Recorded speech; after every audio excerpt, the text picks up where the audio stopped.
5-6 నెలల క్రితం వరకు తెలంగాణలో ఒక వెలిగిన బీఆర్ఎస్ పార్టీ నేడు పతనావస్థకు చేరుకుందా అంటే అవుననే సమాధానమే వినిపిస్తోంది. ఒకప్పుడు ప్రతిపక్షం అన్నదే లేకుండా విపక్ష ఎమ్మెల్యేలను తనలో కలిపేసుకున్న బీఆర్ఎస్కు ఇప్పుడు సీన్ రివర్స్ అవుతోందా? గులాబీ నేతల అవినీతి చిట్టాను వెలికి తీసేందుకు పోటీ పడుతున్న కాంగ్రెస్ బీజేపీల దెబ్బకు ప్రస్తుతం బీఆర్ఎస్ పరిస్థితి తలకిందులైపోయిందా? ఒకవైపు నుండి కాంగ్రెస్ ఏసీబీతో అటాక్ చేస్తూ ఉంటే ఇంకోవైపు బీజేపీ ఈడీని రంగంలోకి దించిందా? ఈ నేపథ్యంలో బీఆర్ఎస్ నేతలకు కండువా మార్చక తప్పని పరిస్థితులు ఏర్పడ్డాయా? ప్రమాదం అంచున నిలిచిన బీఆర్ఎస్ భవితవ్యం ఏంటి?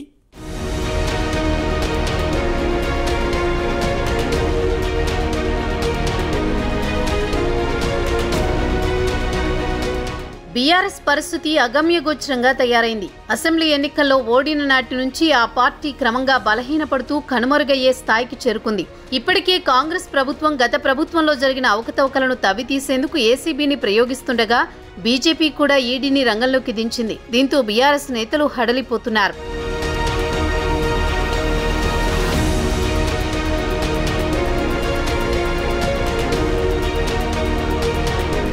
కేసీఆర్ హయాంలో 10 ఏళ్లలో జరిగిన అక్రమాలను వెలికితీస్తామని, తప్పు చేసిన వారిని శిక్షిస్తామని కాంగ్రెస్ సర్కార్ చెబుతూ వస్తోంది. ఈ తరుణంలో కాళేశ్వరం అక్రమాల మొదలు గొర్రెల పంపిణీ స్కామ్ వరకు దోషులను పట్టుకునే ప్రయత్నాలు చేస్తోంది. ముఖ్యంగా గొర్రెల పంపిణీలో భారీ అవినీతి జరిగినట్లు చెబుతున్నారు. దీంతో ఏసీబీని రంగంలోకి దించిన రేవంత్ సర్కార్ దానిపై విచారణ చేయిస్తోంది. ఇంకోవైపు తెలంగాణలో గొర్రెల పంపిణీ పథకం అక్రమాల కేసులో మనీ లాండరింగ్ జరిగినట్లు ఈడీ భావిస్తోంది. ఈ నేపథ్యంలో రంగంలోకి దిగిన కేంద్ర ఎన్ఫోర్స్మెంట్ డైరెక్టరేట్ మనీ లాండరింగ్ నిరోధక చట్టం కింద దీనిపై విచారణ చేపట్టనున్నట్లు తెలిపింది. ఈ పథకానికి సంబంధించిన పూర్తి సమాచారం ఇవ్వాలని రాష్ట్ర గొర్రెలు మేకల అభివృద్ధి సమాఖ్య మేనేజింగ్ డైరెక్టర్కు హైదరాబాద్లోని ఈడీ జోనల్ కార్యాలయం సంయుక్త సంచాలకుడు లేఖ రాశారు. గొర్రెల కొనుగోళ్ల పేరిట దాదాపు 700 కోట్ల కుంభకోణం జరిగిందన్న ఆరోపణలపై ఇప్పటికే ఏసీబీ పలువురిని అరెస్ట్ చేసి విచారణ చేస్తోంది. అయితే మనీ లాండరింగ్ కోణంలో ఇప్పుడు ఈడీ రంగంలోకి దిగింది. జిల్లాల వారీగా లబ్ధిదారుల పేర్లు, వారి చిరునామాలు, ఫోన్ నెంబర్లు, బ్యాంకు ఖాతాల వివరాలు తదితర సమాచారం ఇవ్వాలని ఈడీ కోరింది.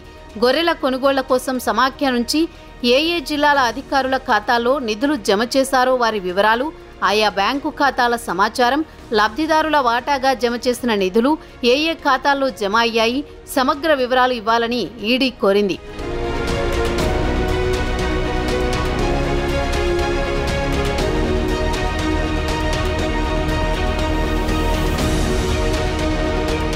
ఒకవైపు కాంగ్రెస్, ఇంకోవైపు బీజేపీ మూకుమ్మడిగా తమను టార్గెట్ చేయడంతో ఏం చేయాలో పాలుపోని పరిస్థితి గులాబీ పార్టీది.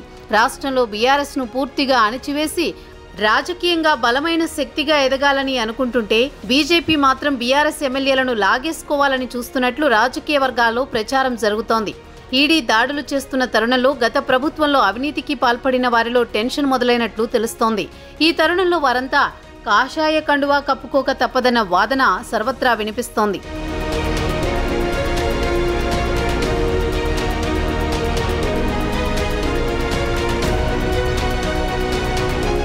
ఢిల్లీనే ఢీ కొడతానన్నాడు, మోదీని చిత్తుగా ఓడిస్తానంటూ బీరాలు పలికాడు. తీరా చూస్తే అసెంబ్లీ ఎన్నికల్లో మట్టి కరిచాడు. లోక్సభ ఎన్నికల్లో 0 అయిపోయారు. కాలం కలిసొచ్చినప్పుడు ఏకఛత్రాధిపత్యంగా 10 ఏళ్లు ఏలిన నాయకుడిప్పుడు పూర్తిగా చతికిలబడిపోయి ఏం చేయాలో అర్థం కాని పరిస్థితిలో మగ్గిపోతున్నారు. ప్రత్యర్థి పార్టీలు తన పార్టీని భూస్థాపితం చేసేందుకు చేస్తున్న ప్రయత్నాలను ఎదుర్కొనే పరిస్థితిలో కూడా కేసీఆర్ లేరు. మరి ఏసీబీ, ఈడీ దాడులకు భయపడి కాంగ్రెస్, బీజేపీలోకి జంప్ అవనున్న బీఆర్ఎస్ నేతలను కేసీఆర్ ఏ విధంగా కాపాడుకోగలరన్నది కాలమే తేల్చాలి.